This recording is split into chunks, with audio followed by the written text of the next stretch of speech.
What is up, everyone? I am Jamie with Three Little Goats Homestead, and today we are hanging out in the soap studio and playing with some science experiments. So if you follow me on other social media, you know that one of my biggest pet peeves is improper formulated skincare products. I'm talking about the people that are seeing things go viral and they're throwing together a product so they can make a quick buck. The biggest thing right now is, of course, tallow, but people are adding honey to tallow. And they're not doing their research because they assume, well, rendered tallow is shelf stable and honey is shelf stable, so I can mix it together and it'll be fine. We're going to show you today that it's not necessarily the truth. So we'll go into it just a little bit. So of course, they are both shelf stable, but tallow is a fat, honey is water based. Honey still has 18% water in the product. There is still water in there. And when you mix the two together, they lose their ability to be shelf stable. They become a nice breeding ground for bacteria and mold and yeast, especially if you don't have a preservative. So that is one of the products we are going to test today, is a viral honey tallow product that doesn't have a preservative. We're also going to test my own products, and I'll go over how I test my products before I ever put them out for sale. And we're going to test a DIY product that keeps coming across my For You page as well. So without further ado, let's get into it. So I have my microbial test kit from Lotion Crafter. If you are planning on selling any type of lotions, creams, balms, whipped tallows, whatever, I highly suggest you check out their website. It's got a bunch of great information in it.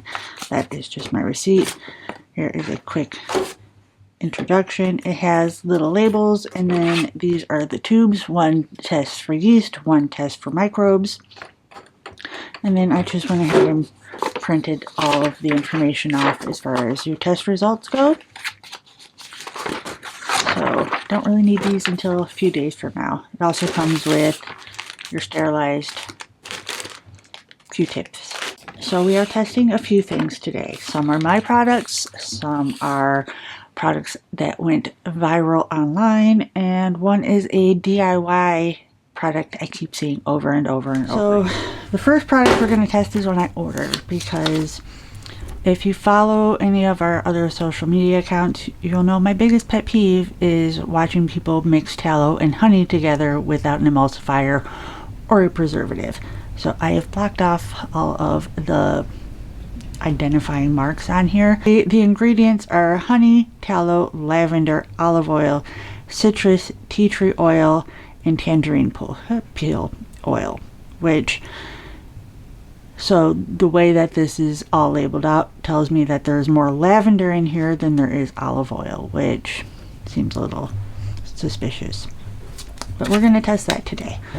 And then the DIY product that we're testing is a face wash I keep seeing where people are taking castile soap or liquid soap, adding a little bit more water to it, and adding honey to it.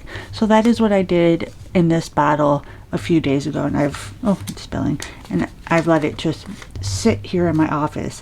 And my office has been fairly cold, so it'll be interesting to see what is in there.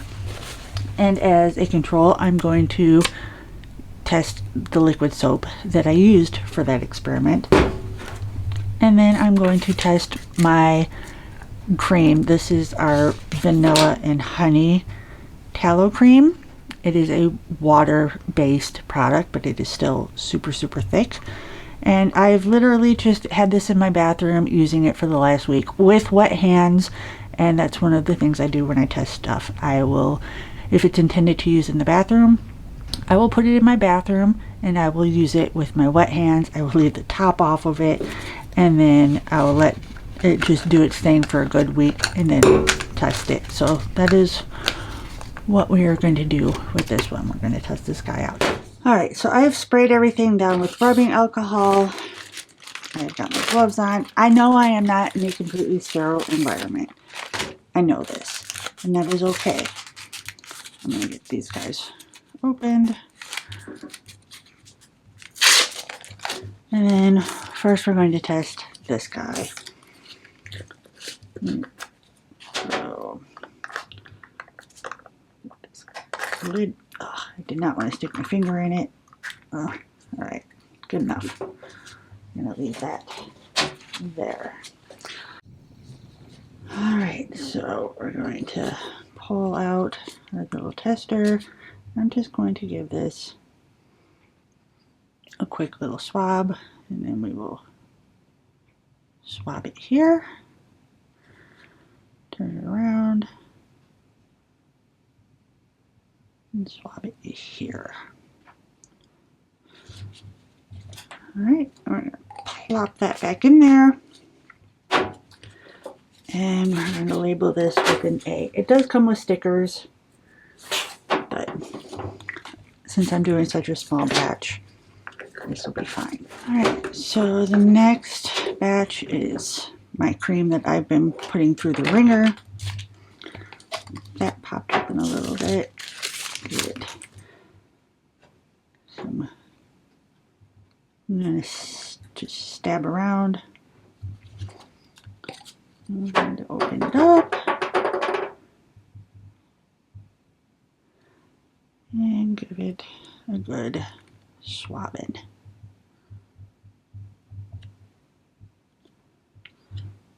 And we'll close this guy up and write a B on it. Write a B. There we go. Alright, next one will be my goat milk soap that I make. Put that off to the side. I'm going to just open that a little bit, open that a little bit, and I'm just going to grab some from right there. It's a lot. And then give that a good swab too.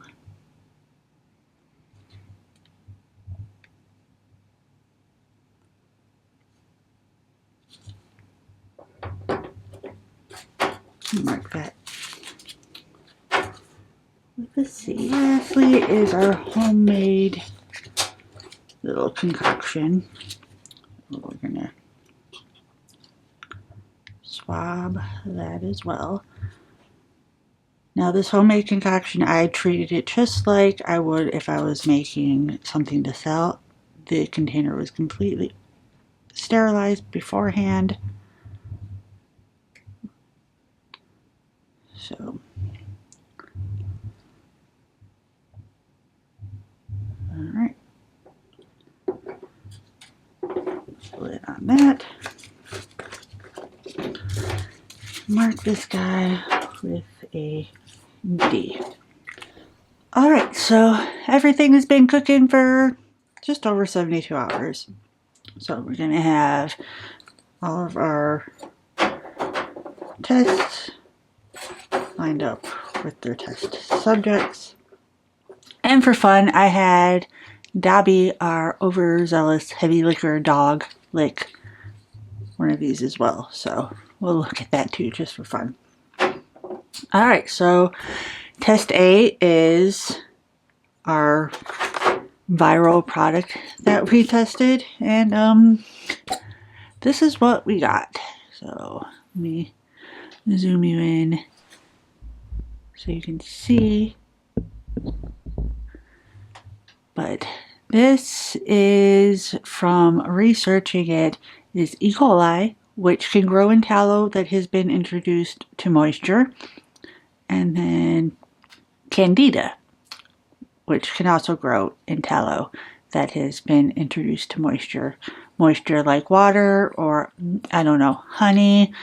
So yeah, would you want to, do you want to put that on your face? I don't want to put that on my face. That's just disgusting. So B is my tallow cream that has goat milk, beef tallow, Jersey cream, and a bunch of different other oils and water and a preservative in it. So there is nothing growing on this guy. And then our control, which was our liquid soap that again has water in it, but it has a preservative. So we've got Nothing on that bad boy either, because again, it has a preservative. And then this is our DIY face cleanser that people are making with a liquid soap, adding a little bit of water and honey to it.